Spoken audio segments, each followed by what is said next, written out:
Make sure to tune in this Saturday, 2 p.m. to watch Ephs take on Middlebury. And watch the Williams College Football Show on WillieNet. Go Ephs! Go Ephs!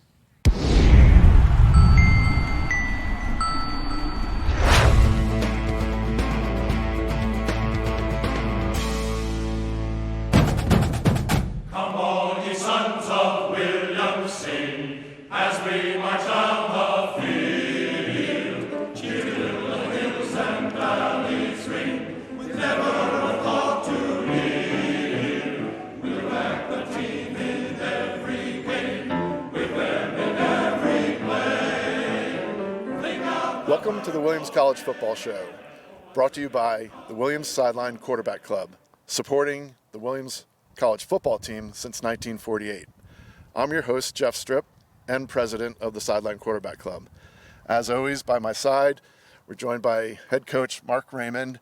Mark, thank you for your time. Great to be here, Jeff. Good to have you this week. We appreciate you, and certainly appreciate you carving out time for us every week. Normally we talk about the previous game, which was Bowdoin.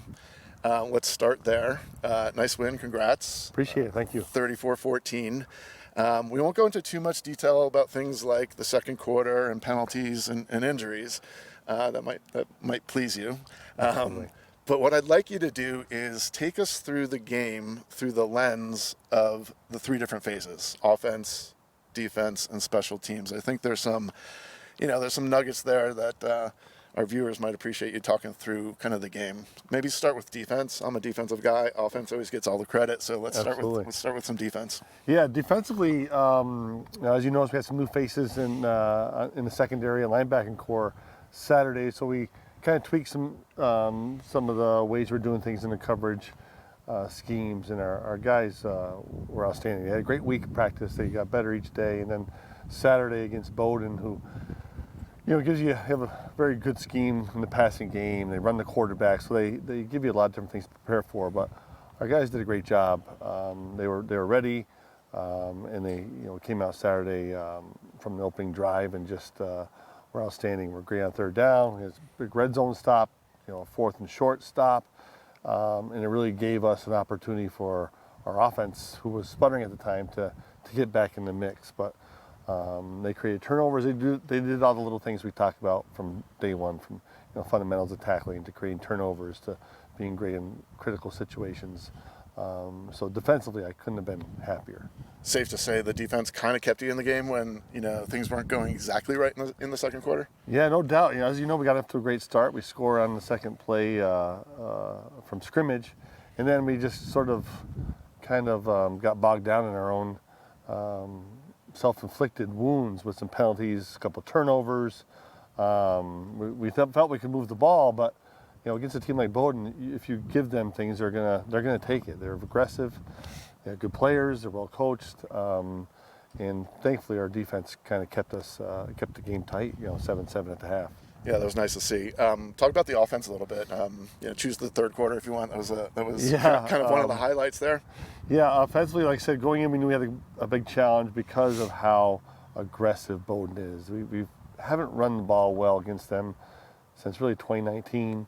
So it's one of those things we're gonna have to complete passes and be as balanced as we can. But fortunately, we finally got the run game going.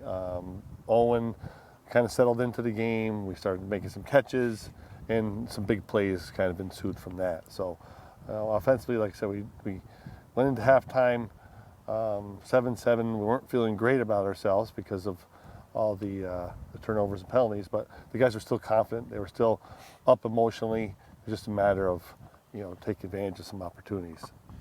Talk about the special teams. I think there was kind of a extraordinary performance there, certainly by the punter, Leonardo. Yeah. I think 5 punts for 200-plus yards and a 70-yarder. How important was that in the scheme of the game? Yeah, Leo has been great all year.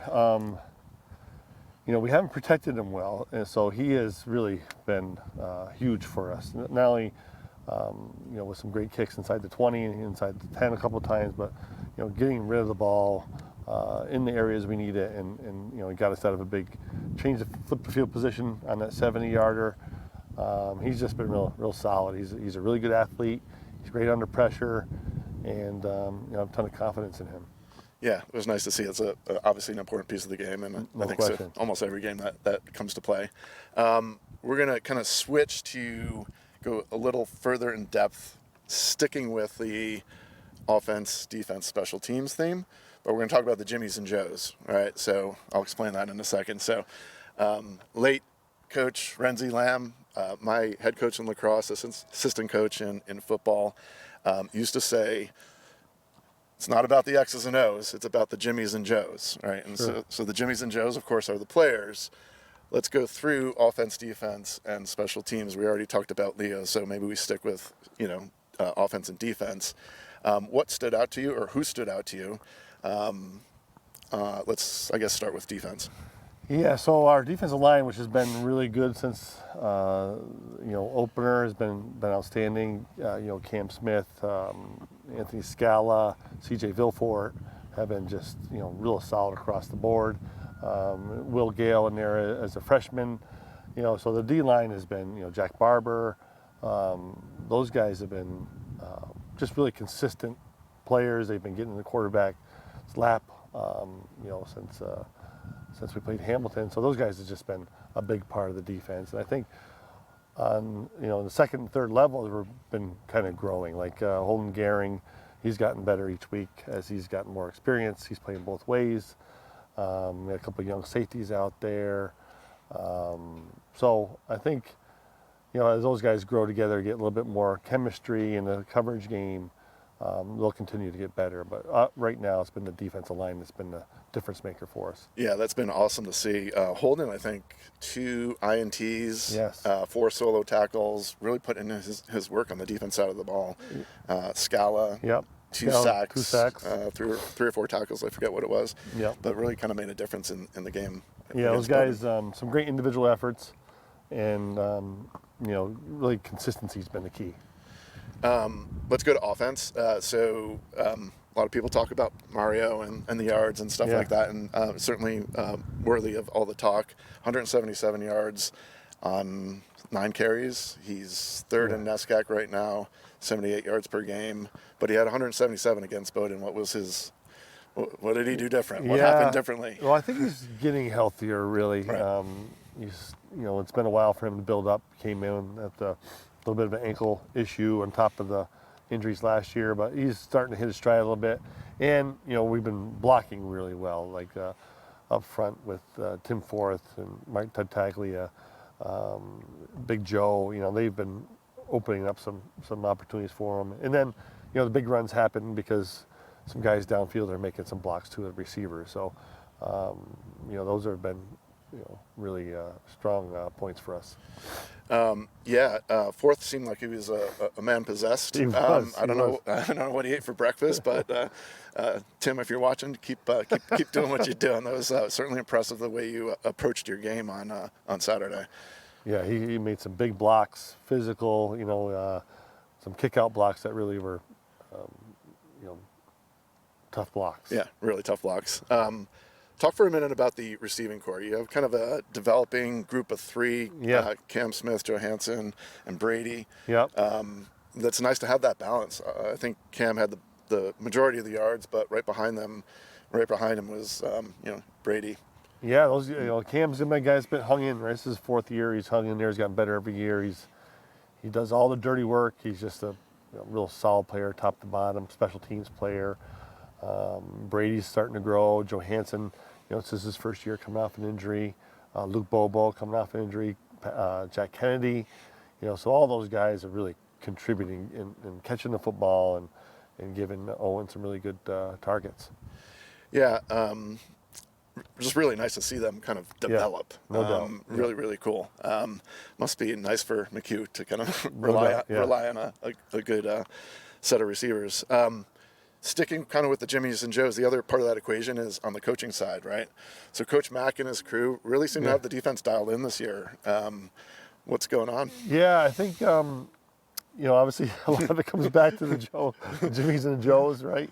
But we kind of simplify some things. The guys have really developed trust in each other. We've gotten better at the fundamentals. just really kind of settling in and playing really good defense. Flip it to the offense. Yeah. Coach Hennessy and his crew. What's The O-line yeah. is a big part of it. We have the two seniors there, Mike and Tim, which is a big part of it. And they've brought those other guys along with them. They're really good leaders. And then having that group of receivers to go to, and kind of unsung heroes in that whole thing are Sam Jaffe and Riley O'Connell, who do who catch some passes, but they're in there blocking and really solidifying the front for us. Can you talk just a little bit about the impact that Coach Rourke has had on Owen's development? Because I'm seeing a different side of Owen, which is chalk it up to like maturity, but. Yeah, I mean, Coach Rourke comes here with a lot of experience.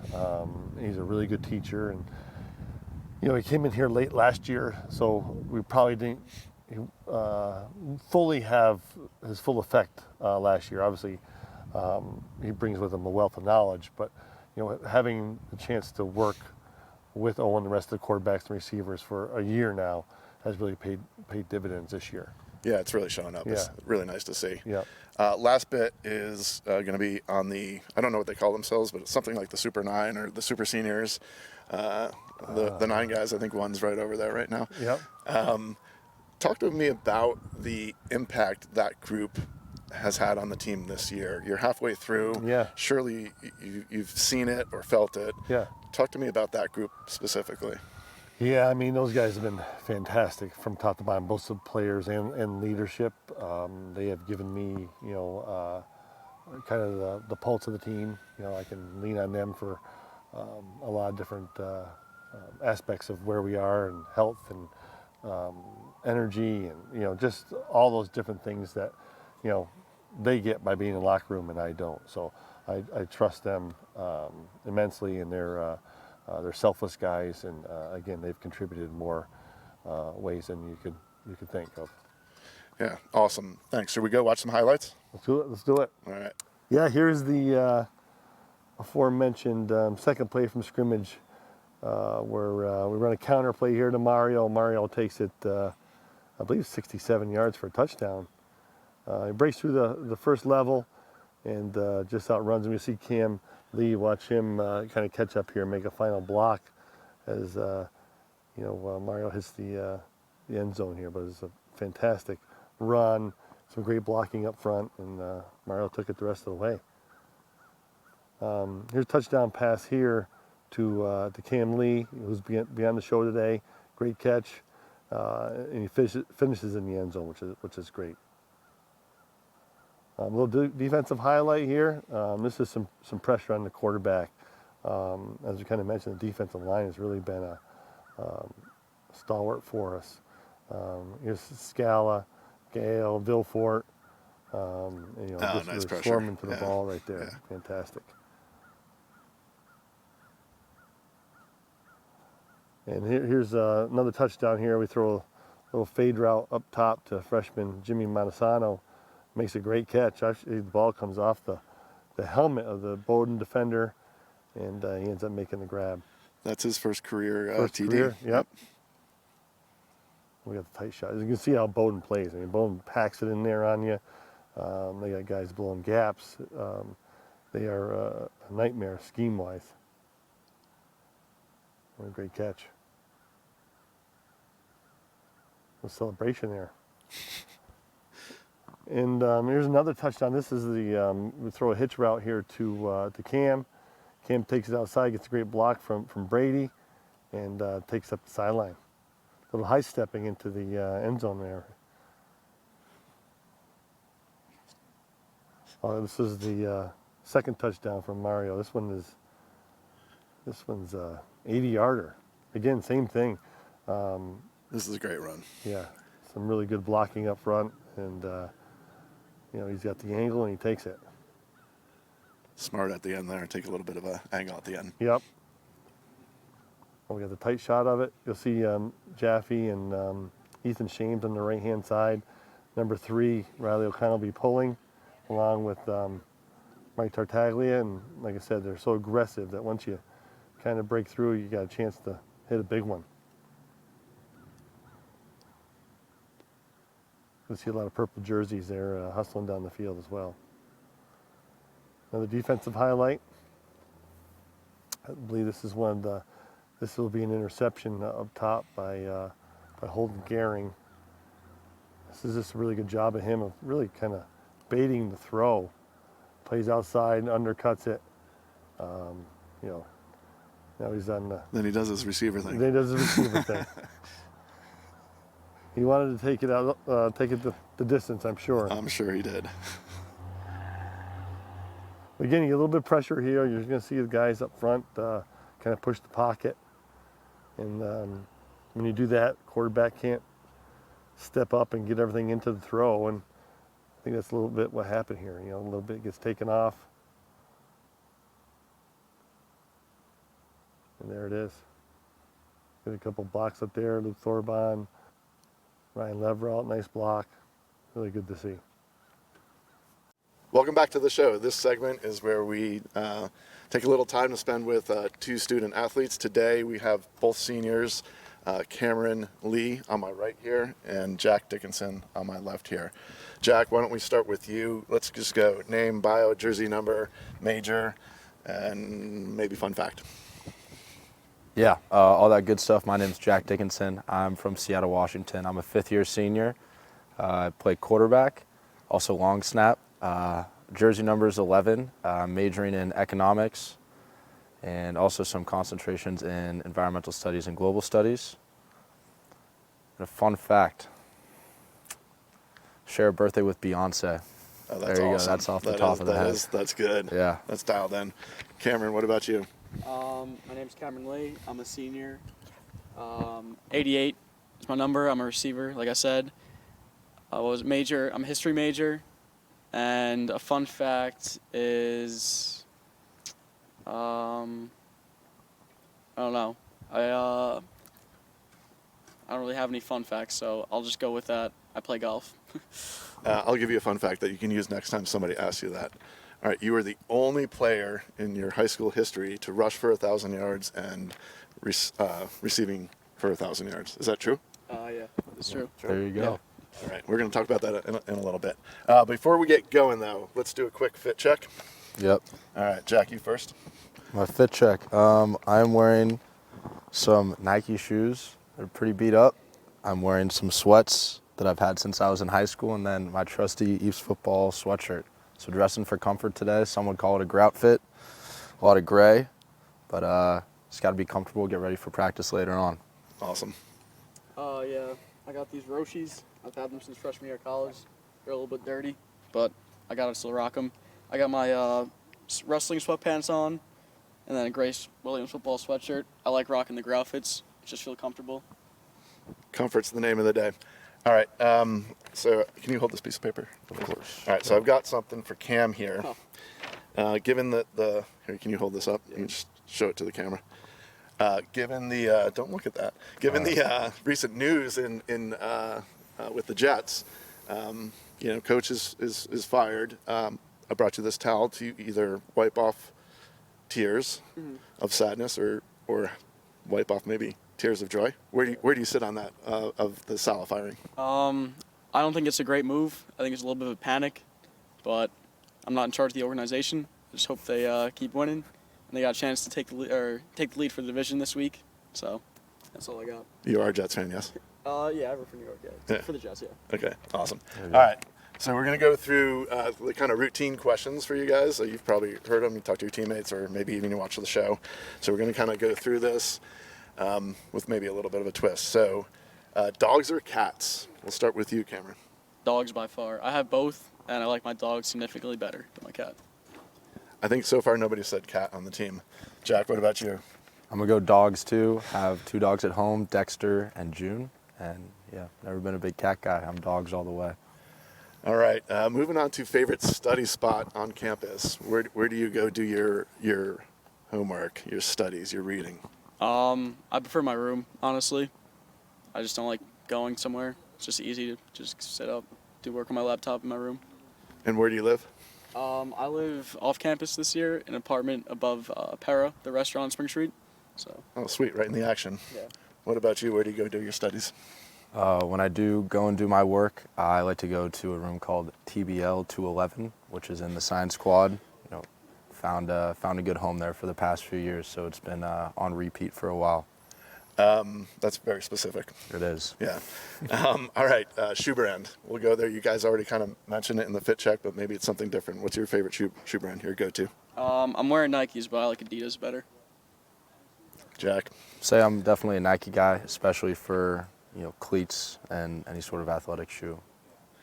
We're going to move to food. All right, this question, which I struggle with based on the answers that I've seen from the players. It's about cheese and crackers. I like my cheese on sandwiches, not on crackers, so the question's a little different. So what's your go-to cheese on your favorite sandwich? Probably just American. I don't know, pretty simple guy. Flat out, Sachem North, love it. What about you? I'm gonna say cheddar on a sandwich. If I'm going cheese and crackers, I like a brie.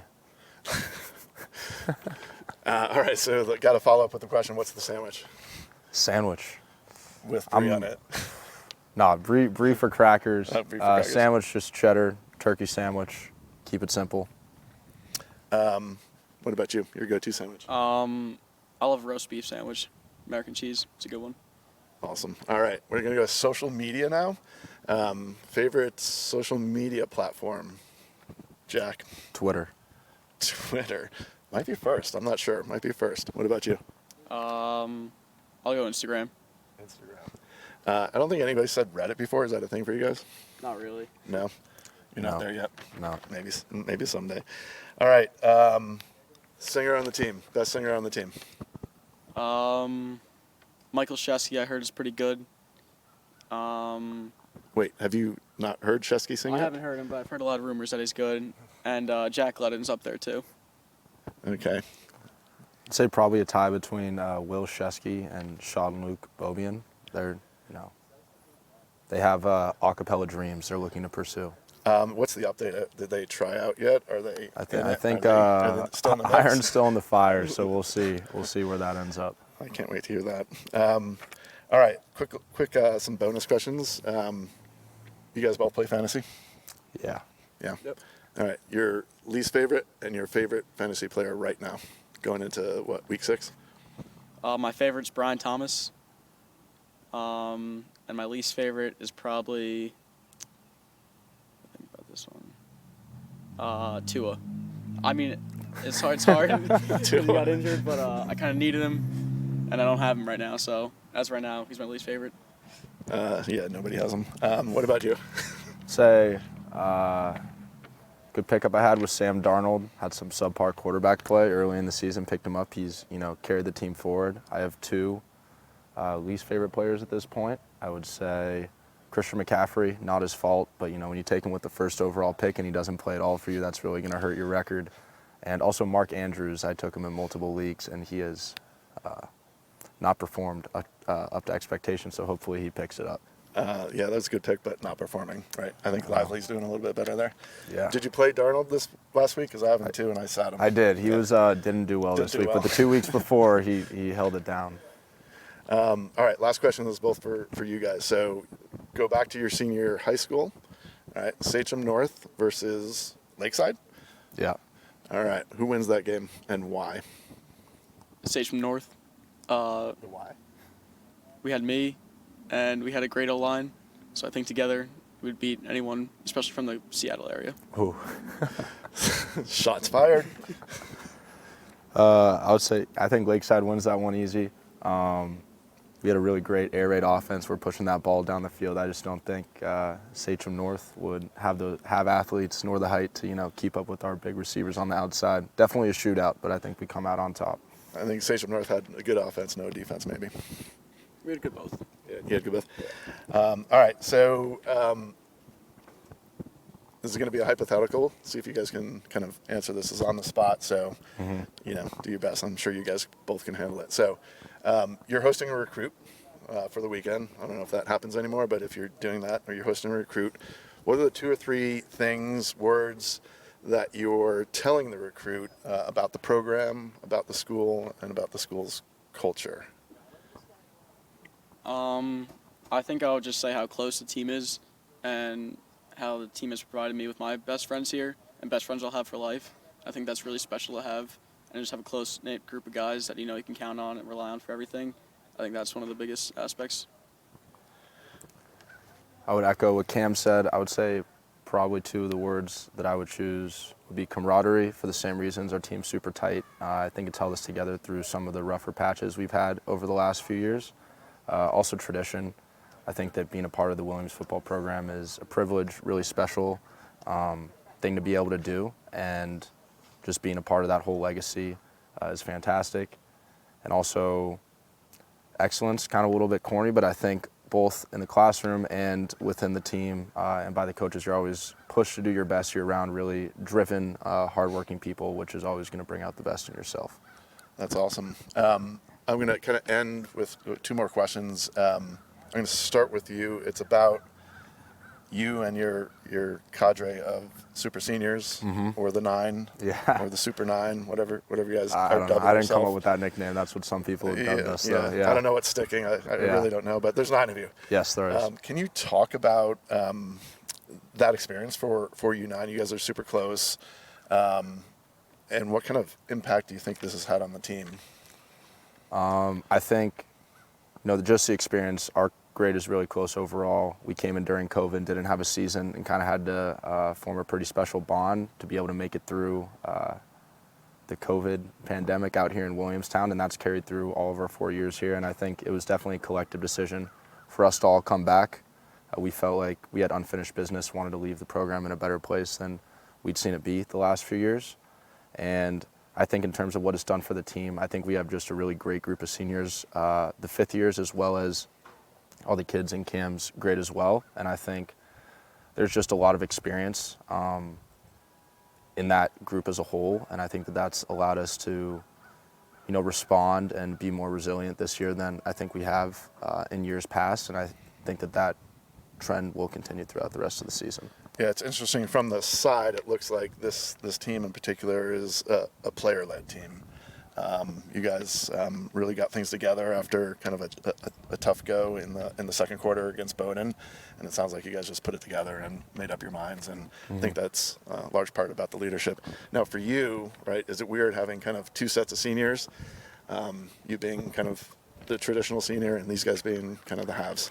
I wouldn't say weird. I think it's just it's good to have a lot of leaders on the team, just people that a lot of young guys, because we have a lot of young guys playing out there. So I think it's good just to have the experience and the leaders that we have in both senior classes to look up to and kind of rely on when we need to play or we need something. Just to have a bunch of old guys with a bunch of experience, I think it's good. Last question is really about the first years and underclassmen. Who's your surprise first year? Who surprised you the most from day one at camp to where we are halfway through the season? I would say I think we got a lot of great guys on the defensive side of the ball. They're getting a lot of burn, which is awesome. I think offensively, a guy that I've really been surprised by because I didn't know he was going to show up like this when he came in is Jimmy Montesano. Really great, big target. He had a great camp and has continued to play well throughout the season. And I'm looking forward to seeing him, be more involved in the games moving forward and also just follow him throughout the rest of his time here. This is a nice catch he had last game. He did. And Hopefully a few more career. are coming his way. Yeah. What about you? Surprise first year? I would say there's 2. One of them is Tony Provenza. I'm surprised by him just as a person. He's kind of quiet the first few days, but once you got to really know him, he's a great guy and a real lively guy to have in the receiver room. So I'm kind of surprised by him. And also Jimmy, obviously, is a big surprise. Just having him be able to make plays like he is as a freshman is a great thing. All right, predictions for the game or just outlook on the game against Middlebury. You guys are both 3-1. This is a big one. Yeah, big one. Had a few tough, really great battles with Middlebury over the last few years. Last year was obviously a bit of a heartbreaker, real rainy game. I think the team's just really looking forward to the challenge and to test ourselves against a great opponent and team that we're very familiar with. And I think everyone's excited to get going, get up there in Vermont. Awesome. What about you? Yeah, I just know it's going to be a hard-fought game. They're tough kids. We're tough kids. It's always a battle when we play them. And I just know it's going to be a tough game, fun game. Yeah, I think this one sets the tone, guys. Good luck this Saturday. Appreciate Again, it. the game is at 2 o'clock in Middlebury. And if you're not able to make it, it's on NSN as well. live. Thanks.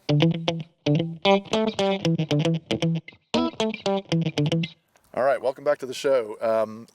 Coach, let's take a look ahead to the Middlebury game. You're going up against the reigning champs from last year. Bit of a rivalry between the two squads. The teams know each other pretty well. Sure. What kind of game should we expect? What are you expecting? Yeah, I expect a real physical, tough game. I mean, Middlebury's always tough. They're, as you mentioned, it's a team we love to compete against, whether it's home or away. There's a lot of familiarity with the players and crossover when it comes to that. Very well coached, disciplined team. You can expect them to be in the right spots, and they're aggressive on defense, and they'll certainly be a heck of a game. Yeah, I noticed against their game against Amherst, which they won, 4 interceptions, which, sorry for Amherst. Yeah. But have you prepared, is the offense preparing anything differently based on kind of what you know about the defense and how aggressive they are on the front and also on the backside of? Yeah, I mean, they're a little bit different than you normally see. They play, with a 3-down front and often dropping into coverage. So they're tough to throw the ball into. But again, they're the way they play their defensive ends, they really clog up the inside running game. So it's a kind of a unique scheme they use, and it's going to force us to kind of think outside the box a little bit. Yeah, 2 3-1 teams going at it. It's an away game. Yeah. I do have one last question before we close out, and you may not do this, but I'm dying to know. Like on bus trips, do you put it on headphones? You rock some beats, and if you do, what are you listening to? I do, and if you don't, pretend and tell me what you listen I to. typically do put on some headphones, usually a podcast. A podcast? Yeah. You're not jamming to Steve Miller or something like that? Not really, not anymore. Not anymore. All right. Be sure to tune into the game. If you're going up there, it's at Middlebury, 2 p.m. It's also available live on NSN for those of you who can't make it up to Middlebury. Thanks again. Come